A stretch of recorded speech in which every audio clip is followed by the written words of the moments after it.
All right, well, welcome. Glad you're here today. My name's Chris. I get to be one of the pastors around here. And for those of you that are newer to this place, these are my Panther rally shoes. It's a prophetic statement over the Super Bowl next year. All right? Just like to get that out of there.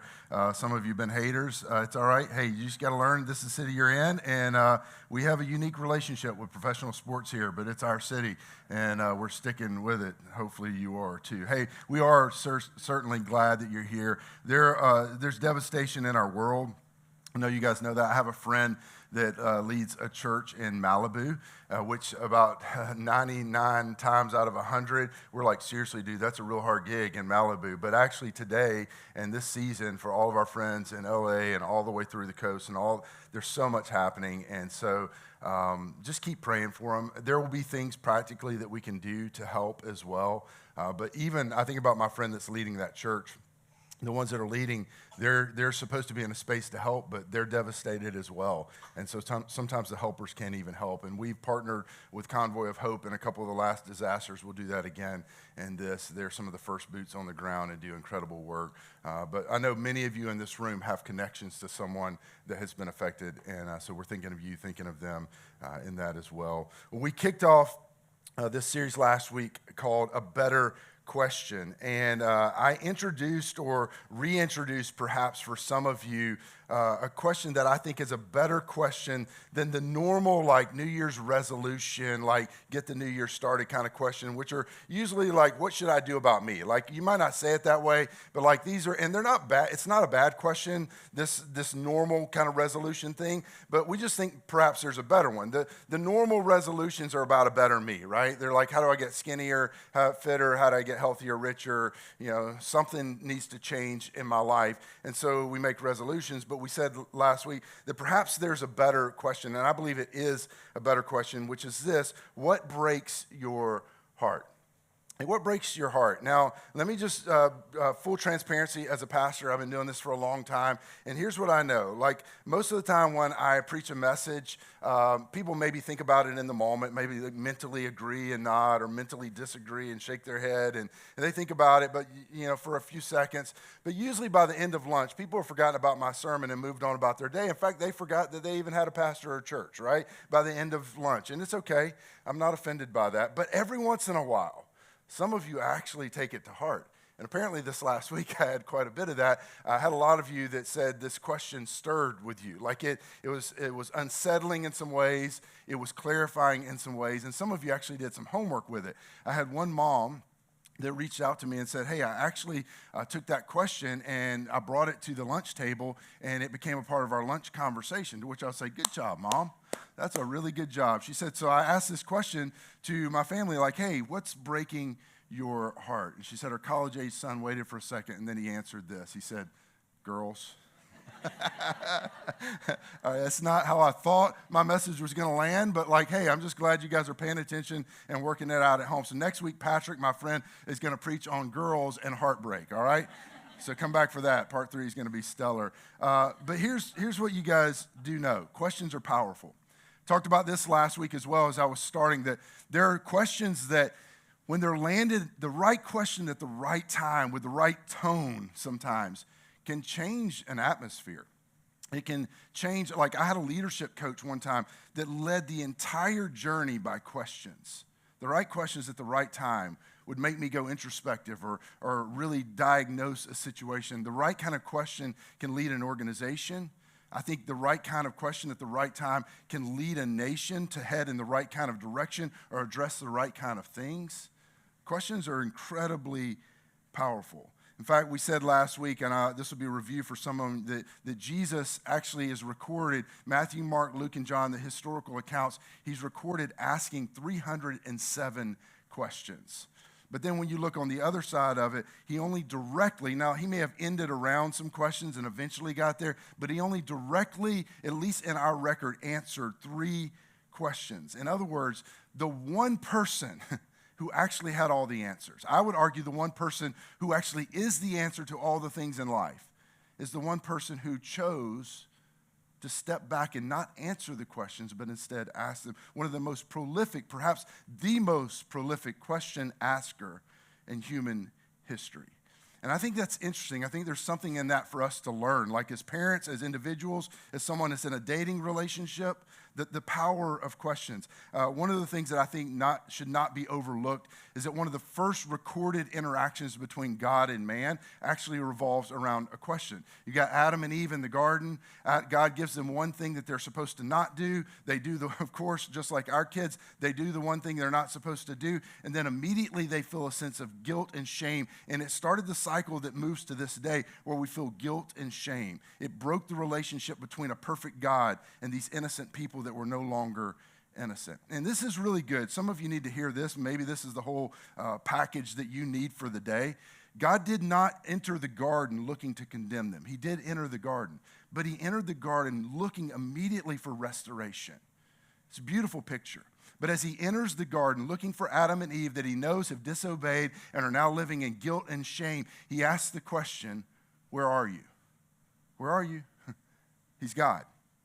Created them, created the tree that they were hiding behind. He knew where they were. He didn't ask the question because he didn't know the answer. He asked the question because the very nature of the question was going to drive them into introspection where they had to acknowledge, had to settle with where they were and who they had become and what had happened in their relationship with God because of their disobedience, that it had been broken.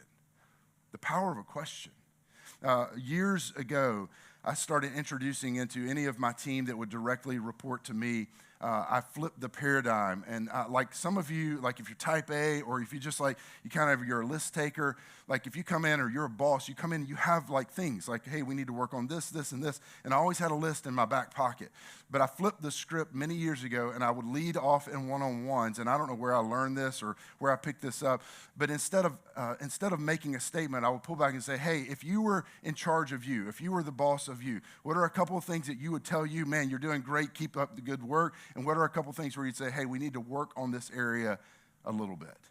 And it's interesting. It changes the dynamic of the conversation every single time because now it's introspective and the conversation changes. And oftentimes those individuals will come to the same conclusions about their job, what they're doing well, what they need to work on that I would come to. But a question's a powerful thing. My instinct, and I bet some of you are like this as well, is to make statements, especially if I'm in a hurry. Especially if I'm anxious, like if I don't have the luxury of time frames, like I just want to come in and go, this is what we're doing, boom, boom, boom, boom, boom. But I'm telling you, questions will serve us so much better. So back to this question. What breaks your heart? Now, this is a hard question. Like this isn't like just for some of you, something immediately comes to your mind, but this is the stuff that's like not okay. Maybe it's not okay with you, but maybe it's just not okay like in general. Like it's not okay in humanity. It's not okay in our culture. It's not okay in our country. Like the thing that, like I said last week, maybe you wish you had never seen it or heard it. Because once you saw it, once you heard about it, you couldn't unsee it, you couldn't unhear it. And perhaps it bothers you because it feels so big what's on the other side of you and me answering this question that we don't know what to do. You're like, okay, yeah, there are some things that break my heart, but what am I supposed to do about that thing? And so what we end up doing consequently oftentimes is we do like we do that homeless person on the corner. We just bounce our eyes. We bounce our eyes. And we think, well, someone else will do it. Well, someone else can solve it because we don't know what to do. We don't know how to engage. But let me just say, this question and what we're doing in this series, this is so much bigger than a sermon. This is so much bigger than a sermon series. This question, or a version of this question, I truly believe is a gateway to our purpose. I think this unlocks the door to purpose. And maybe you need to hear this. Maybe you need to be reminded. Maybe you need to hear this as it's true because you don't believe it is true. But you are made on purpose. But you're made with a purpose and for a purpose. There's something not only that God has for you, but for you to do. God doesn't just love you and design you intentionally. He designs you intentionally with things that he means for you and me to accomplish in this world. You're built, you're designed on purpose with a purpose. Now, let me just say this. Purpose is essential. It's an essential component of life. Like kind of intuitively we know this, even if you didn't take a philosophy class and learn something about this, like intuitively we know this and we pursue it. And here's what I would tell you. You and I will always be unsatisfied if we pursue our lives or pursue something in our lives without purpose underneath it. Like, if we don't have purpose, we'll end up spinning our wheels and we will chase something in our lives that's just unattainable. Now, this message today, as I designed it, it's for everyone. Whatever season of life you're in, this is for you. But let me just say, if you're a teenager, if you're a college student, if you're a young professional kind of in your first job or second job, just kind of getting things cranked up and starting, you're an entrepreneur and you've just started something, let me just tell you, this, if you get this now, this can change the trajectory of your life. There is a massive difference between the pursuit of purpose and the pursuit of happiness. Now, on the surface, they feel and seem very similar. The message of our culture, that again, I don't think they're always just trying to be twisted, but the message of culture is the pursuit of happiness, is not the pursuit of purpose. And these things are not the same. And the major difference is that the pursuit of happiness is ultimately self-focused. The pursuit of happiness is ultimately about me. And here's the thing, it's this loop that can never be satisfied. And the reason it can never be satisfied is because it's based on this false assumption or this false premise that I can fill myself up. That's the only way it can work. If the pursuit of happiness is a real thing, it's based on the assumption that I can pursue things that eventually, if I get the right structure, organization, and an accumulation of things in the right order, then it can actually fill me up. But it's not true. It's based on this assumption that if I have the right relationships in my life, if I have the right job, if I get the right promotion, if I marry the right person, if I have the right amount of dollars in my bank account, if I can get all these things sorted out and filled up just right, then I'm going to experience happiness. But again, it's based on the assumption that we can fill ourselves up. And here's the thing. You can chase this idea. You can chase it into your second marriage or your third. You can chase it into your second career or your third career. You can chase it into your 40s, into your 50s. You can chase it into retirement. But it'll never satisfy. It will not lead you where you think it leads you. It will not lead you where people in culture around you think that it leads them and tell you that it's going to lead you. It will not go where you think.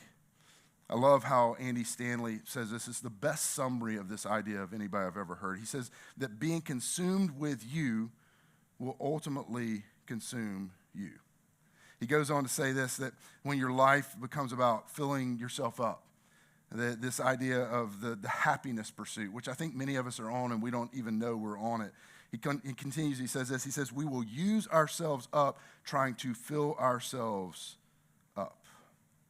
In other words, you may fill up the garage, you may fill up the glass, you may fill up the bed, you may fill up the trophy shelf, you may fill up the resume. Listen, you may fill up your life with all these amazing, like, the bucket list kind of experiences, but it will not lead you, and it will not lead you where you think it's going to lead you, and it will not end how you think it's going to end. Eventually, it will burn us up and leave us empty. Now, some of you have not heard anything I said because you're like, he's got a visual illustration, so let's just go ahead and get to that. You're like, was he talking that whole time? All right, so this is my favorite Christmas present that I got. I'm a simple guy, right? So I love like open flames and like running water or even just still water, like looking at a lake or a pond. Like it's something about it that's extremely life-giving for me. And so my wife got me this tabletop fire pit, if you call it that. And this thing, like when I open it, I'm like, oh, that's kind of nice. And then I'm like, I love this thing. So every time I go outside, like I'm like taking the dogs out and all my family look out and I'm like standing by the fire and they're like, all right, this is ridiculous. Like, so I love this gift. And the first couple times I lit it, it's pretty interesting. It works kind of like, for those of you that are old enough to understand this, it works like one of the old school oil lamps. Where like when you light it, it doesn't like burn the wick. The oil or the fuel is drawn up through the wick, and then it just literally when you light it, it just burns the fuel and it doesn't burn the wick. And so the first few times I did this is really dangerous to do inside, but we're gonna do it anyway. We're living on the edge here today. First couple times I did this, I'm like, oh, that flame actually goes pretty high, and then I was like, I actually feel that. That's incredible. And so I was loving it, right? So I lit this thing several times, put the fuel in it, did the thing. Then one time I came out, so I was letting the dogs out. So I lit this thing. I wasn't paying attention that the fuel had run out. And so when I lit it, immediately it started to singe the wick that's inside and started to burn it. Just like that. Now, I had done this 2 or 3 times, and it literally didn't even leave a burnt mark ever on the wick. Now, here's what's interesting. Before when I had the fuel in it and after when I had no fuel in it, the experience for me on the other side was pretty much the same. Same flames, they weren't any higher or lower, the same kind of feel, the same kind of vibe. The experience was pretty much the same. But the difference is when there was no fuel inside, it literally started to burn the wick. And it happened immediately. This is a really good picture of the difference between the pursuit of purpose and the pursuit of happiness. On the outside, they look very similar. They create a pretty similar experience for you and me. But on the inside, one of them is silently, sometimes without even noticing it, it is burning us up, it is consuming us on the inside. Now, I'm going to put this out before some of you feel the need to call 911 or can't pay attention for the rest of the message. Do we need an applause? All right.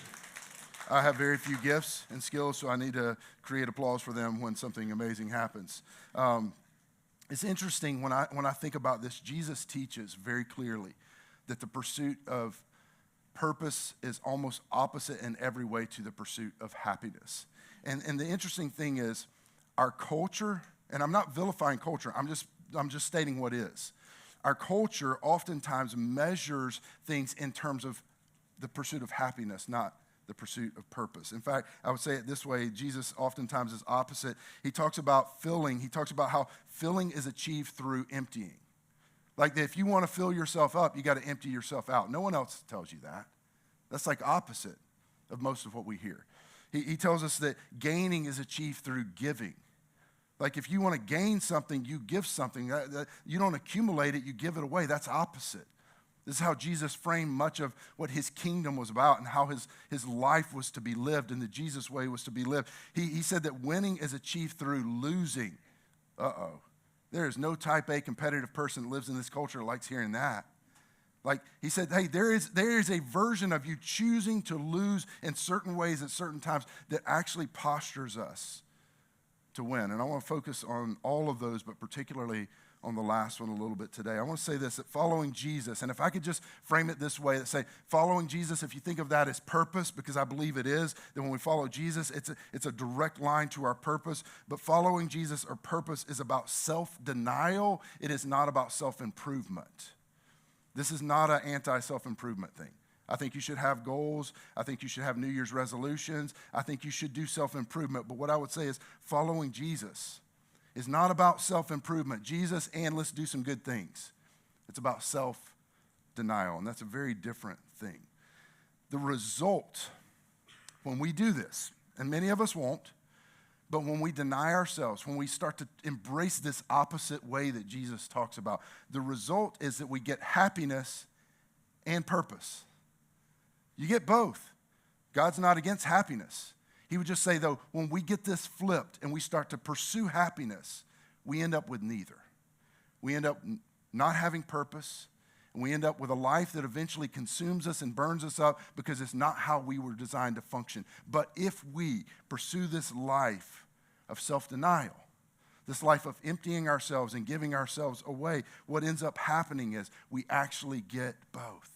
We get happiness and we get purpose. Now, I want you to imagine this. If you can imagine the days of Jesus and he can do miracles, that's a pretty cool party trick. If you could do that, your friends would be coming over way more often, right? You're like, hey, come on over. You need to bring food? No, I got it, man. I'm going to handle this. No, bring the whole neighborhood. I've got a Happy Meal. Watch what I can do with this thing, right? He could do miracles, and the miracles, as you can imagine, as he would do all these different things, healing people, it drew a crowd. Jesus certainly was a profound teacher that taught in a way that people couldn't understand. They'd never heard, but it was largely his miracles that drew people. If you got a hungry crowd and you feed them Happy Meal lunches that they weren't expecting, they tend to follow you. And so Jesus had a crowd, but if you can imagine this, because of the nature of the miracles, many of the crowd that were following Jesus, anytime he would look over his shoulders, there's a crowd. Many of the times that a crowd was following Jesus, it was because they were consumers. Like not like in a bad, like they weren't trying to be evil people. They're like, Jesus, we followed him and we saw some cool stuff. We're going to follow him some more. They were consumers by nature. And so there's this one moment where Jesus kind of looks over his shoulder at one of the crowds and he makes a statement that thins the crowd. Because again, he's got a lot of consumers in the crowd. This is what he says. And Mark records this. This is actually Mark recording what Peter said. It says, and he summoned the crowd with his disciples. He's like, hey, I want my guys, my closest guys to hear this and see this as well. He summoned the crowd with his disciples, and he said to them, if anyone wishes to come after me, time out. He says this to a crowd that's following him. They're like, Jesus, clearly we want to come after you. Like, we're following you right now. But he's not talking about like literally just walking behind him. When Jesus says anyone that wants to come after me, he's talking about a way of life. He's saying, hey, any of you that want to follow my way of life, like all these things you're seeing on the surface, they're not just, those are the party tricks, but it comes from something deeper within, a way of life. He said, those of you that want to follow my way of life. Now, let me just say, anytime I preach a passage like this, anytime you've heard it, it's so easy and actually a little bit fun to judge the crowd. Because it always feels like the crowd's not us, right? Like you can make fun of, you're like, these guys, they didn't know what they were doing. They're just following Jesus. They didn't even know he was a Messiah. They're just following for the tricks of the trade, all the stuff. But I would argue that that crowd's not very different, maybe no different than almost every crowd, this one included, that are gathered right now all across the country, all across the world, in places just like this. Not bad people, but if we're honest, sometimes the reason we're here is because it's, Jesus, what have you done for me lately? Or what can you do for me today? There is a component of us, myself included, that show up to something like this. We show up to crowds like this because there's something in it that we want. There's something on the other side of Jesus that we're looking for and that we hope we can get. And so Jesus says to this crowd, if anyone wishes to come after me, he must deny himself, never a popular phrase to use in any culture, and he must take up his cross and he must follow me. This is the point where probably someone in the back said, oh, that's pretty good, Jesus. Can we talk more about the miracles? Like, let's do some more of the miracles, that deny yourself stuff. We're really not into that in our culture, Jesus. When he says he must deny himself and take up his cross and follow me, let me tell you what's happening. Culturally, in that time, if you ever saw someone with a cross, close to a cross, on a cross, carrying a cross, what you knew immediately, if they were in proximity to a cross that belonged to them, they were not free. They were not free people. They were not free to live as they wanted. They were not free to do as they wanted. So Jesus is saying this, and he is making this word picture. It's very clear, and anyone in that culture would have understood what he was saying. When he says, you got to deny yourself, take up your cross, and follow me, he's saying, hey, your life, if you want to follow me, your life is not your own. You don't get to just choose your way. If you want to follow me, you have to choose my way. You have to choose my lifestyle. And let me just say, this is an important note. Just because someone was in the crowd following Jesus didn't mean they had chosen the way of Jesus. That's true then and that's true now. Just because someone's in the crowd doesn't mean they've chosen to follow the way of Jesus. He continues. He says, he must deny himself, he must take up his cross and follow me. For whoever wants to save their life, which is all of us, right? Like, given the option to save our life or not, all of us want to save our life. Whoever wants to save their life must lose it. Now, when you hear that word lose it, he's not talking about death. That's not the context. He's saying this. He's saying that when we become hyper-focused on and start to measure our lives in relationship to how everything orients to us. When we start to measure our lives in terms of how everything affects us, how everything and everyone makes us feel in an effort to save our lives, in an effort to preserve our lives, in an effort to better our lives. He's saying that the very thing that we're doing that we think is going to save or better our lives is actually working against us. When I was in college, we did what all college kids do. We did some things that we didn't think out. We had this one, if you're a college kid, man, it's going to go great for you. Some of us survived it, right? When when we were in college, we had this one place where there was a lake and a rope swing. Have you ever seen any of those videos where someone totally underestimates their ability to handle their own body weight on a rope swing? And it goes viral. It's awesome. If you're here today, it's good to have you, famous among us. We had this guy. He was a larger fellow, and he was strong, really strong guy. And he jumped onto this rope swing, and I'm talking about this thing was not certified, right? We should not have been on this. It was really high, and he grabbed a hold. He jumped up high, grabbed a hold of this rope swing, and it immediately, the weight of his body and the force of the jump took him to the pinnacle of the rope swing. Like he went up high. And at that moment, we all looked and thought, oh boy, this is not going to end well. And at this moment, he should have let go, but he was so high that he knew letting go was probably going to hurt him, which was probably true. But we knew it was going to get worse the longer he held on. And so in that moment where he should have let go, it was almost like his brain and his body just stopped communicating. And he literally locked down on the rope. But the problem was he was already, the centripetal force, he is already at the end of this thing, and like his body weight was now like 3 times his body weight because of how gravity was working. So he's holding onto this rope knowing I can handle my body weight, but he couldn't. And he started to slide down the rope. But at this point, as he's starting to slide down the rope, he grips even tighter. And he slides down the rope more, and he should have let go, but his brain just couldn't do it, and it's all happening like this. He slid all the way down that rope to the end and fell in the water. When we pulled him out of the water, we took him straight to the hospital, 2nd and 3rd degree burns on both of his hands. I don't know if as an adult he does rope swings anymore. I'm guessing probably not. This is the picture Jesus is creating. This guy, the very thing that he's like, it's instinct, right? He's like, I got to hold on to this because this is going to save my life. The very thing that he was doing was actually hurting him, was actually going to put him in the hospital, was actually going to create more damage. This is the point that Jesus is trying to make. He's saying, like, there are things in our life that from our vantage point, it looks like the thing you're doing is just sorting out your life and saving your life. And he's saying some of the things that we're doing are actually a happiness quest, and we don't realize it. We think it's going to make life better for us and our kids, and then ends up actually hurting us because it's not how we were designed to live. The point of Jesus' teaching, he says, living for ourselves, living with our protection, our comfort, our happiness. And let me just say, none of those things are wrong. There's nothing wrong with any of them. But when we live with those things as the top goal of our life, it will always be, at some point eventually, unfulfilling. Because, and don't be offended, here's why. Because your life is not enough to live for. My life is not enough to live for. And at some point, when we're just trying to fill ourselves up and it's not working and we're just living for us, it's only a matter of time till we come to a place that we realize this isn't working. I remember the first time I read this quote, I've used it before in sermons. The famous actor Jim Carrey, comedian, the Grinch, however you know him, he made this statement. I think it's fascinating. This was like at the pinnacle, at the top of his career when he's the most famous. He said, I think everybody should get rich and famous and do everything they ever dreamed of so they can see it's not the answer. See, the biggest miss for us when we accidentally or intentionally find ourselves chasing happiness rather than what God designed us to do is that we miss out on purpose. Like that's the real loss, is that you live your life and you miss out on a sense of purpose, and purpose is essential for life.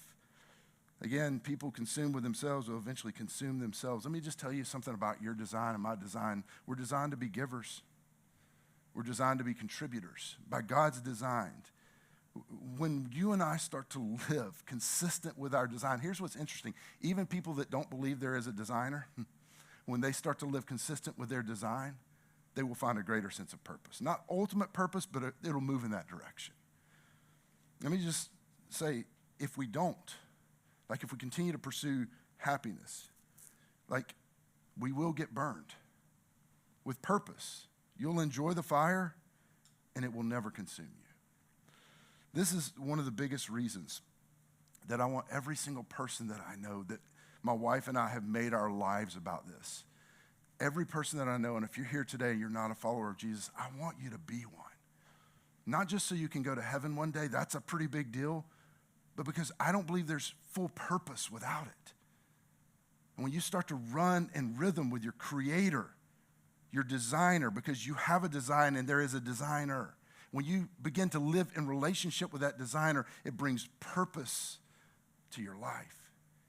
And it's the best kind of life. It's what I want for every single person that I care about, that I know, people that I've never met. Why would you want to live without purpose? Mark 8:35, he continues, says, for whoever wants to save their life will lose it, but whoever loses their life for me and for the gospel will save it. Gospel just means good news. When he says whoever loses their life for me, like sometimes this gets over-spiritualized. This is not talking about doing stuff for Jesus.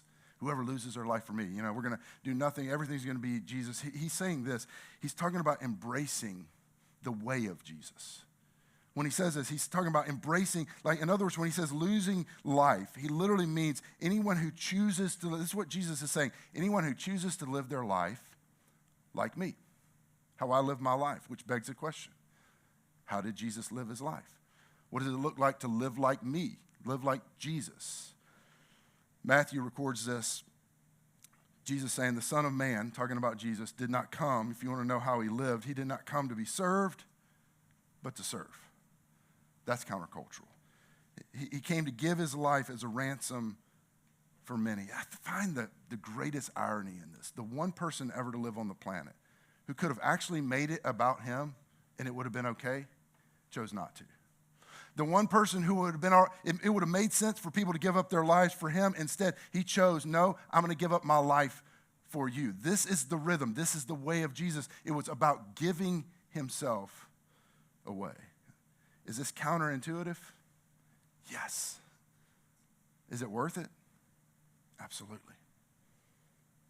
And we don't have to live 30 years of brokenness in order to discover this. This can be discovered right now. So this question, what breaks my heart? This isn't just a good gut check question, like make you feel a little bit guilty at church. Yeah, I felt something. It's not that. It's bigger than that. This question, what breaks my heart, I believe is a gateway to purpose. Because when we pay attention to what breaks our heart, and then we begin to live in that direction, we begin to act on those things, it's a gateway to unlock the very things that we were created to do and be about. And let me just tell you, when we do this, like if we started to do this, when we live differently, when you and I choose to give our lives away in the midst of a thing where everybody else is hoarding and collecting and accumulating. Again, I'm not talking about saving. Proverbs talks about saving and wisdom and retirement. I'm not talking about that. But when we start to give our lives away and distribute our lives when others are protecting them, let me tell you what it's going to do. It's going to cause curiosity in people. It's going to create a sense of wonder in people, because it's countercultural.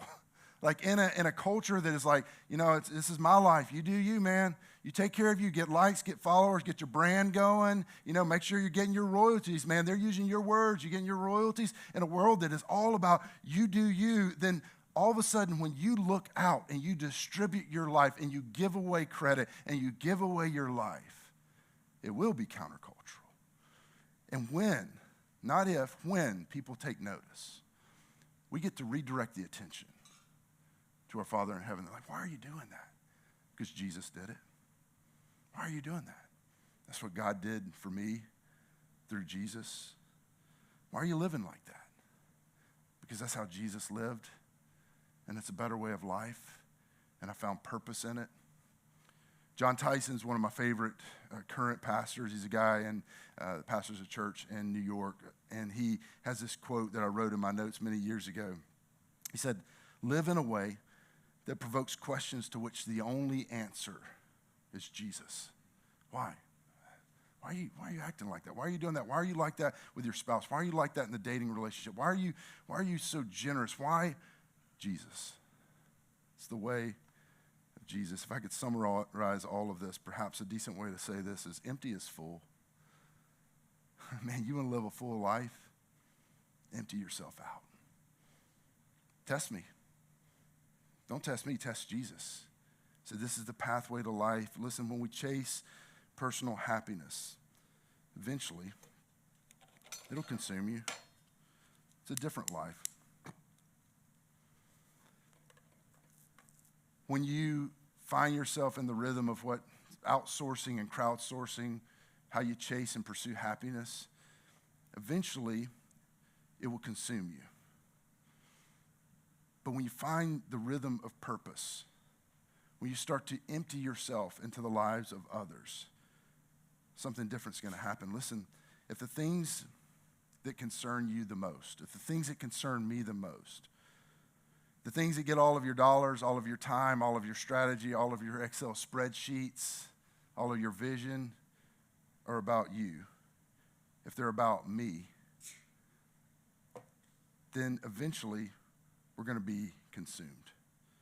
I would just say it doesn't lead where you think it's going to lead. So I want to ask the question one more time. What breaks your heart? What breaks your heart?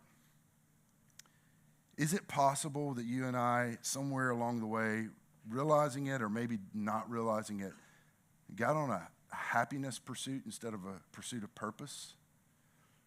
Because at some point, we'll realize that stuff never had the capacity or ability to fill us up. There's something greater. If it's on your heart, let me just tell you this. When you think about what breaks your heart, if it's on your heart, then it's probably something God means for you to do. It's one of the interesting things. I've been doing this for a long time, and oftentimes, like it happens all the time. People like have this thing that God put on their heart for me to do and the church to do. I'm like, I don't think that's how it works. I think there's a chance. Hey, did you ever consider if that's on your heart, God wants you to do it? Maybe he'll put on my heart things that he wants me to do, and certainly it might happen in the context of community as we discuss things that our light comes on and we go, I should do that. But if there's something that breaks your heart, then maybe there's something you should do about it. And if you don't know what to do, start by praying about it and just take a step. Do something. The moment that you step out of your comfort zone to do something that makes it or the person, whoever it is, whoever the person is, to make it better, whether it's big or small, according to Jesus, you are taking a step towards saving your life. Not in an eternal life in heaven kind of way. The work of Jesus on the cross is the only thing that can do that. But saving your life in a sense of purpose. Saving your life in a sense that I'm not going to live my life just burning my life up. It's a powerful thing to live with purpose. So, what breaks your heart? Let's do something about it. Let me pray for us. Father, you are good. And I'm so grateful that you didn't pull back the hard things. That God, some of the things that you teach through and that Jesus taught and modeled of ways of life that are better are not always easier. God, they're not always the thing that we would see in the culture around us, but thank you for teaching those things. Thank you for giving us a pathway, not just to pursue things that eventually will consume us, but instead to pursue something that brings purpose into our lives. I pray for the men, women, the teenagers, college students that today recognize they've never taken a step in your direction. They've never chosen to follow you. Will you give them the courage to take that step and begin the journey? Father, for us in this room, as we wrestle with this question, what breaks our heart, will you show us? Maybe just drop some breadcrumbs and show us the next step. Show us who we need to partner with, the organization that perhaps is doing something about the thing that our heart breaks for, and show us how we can be your hands, your feet, and your voice in this world. We love you. In Jesus' precious and powerful name we pray. Amen.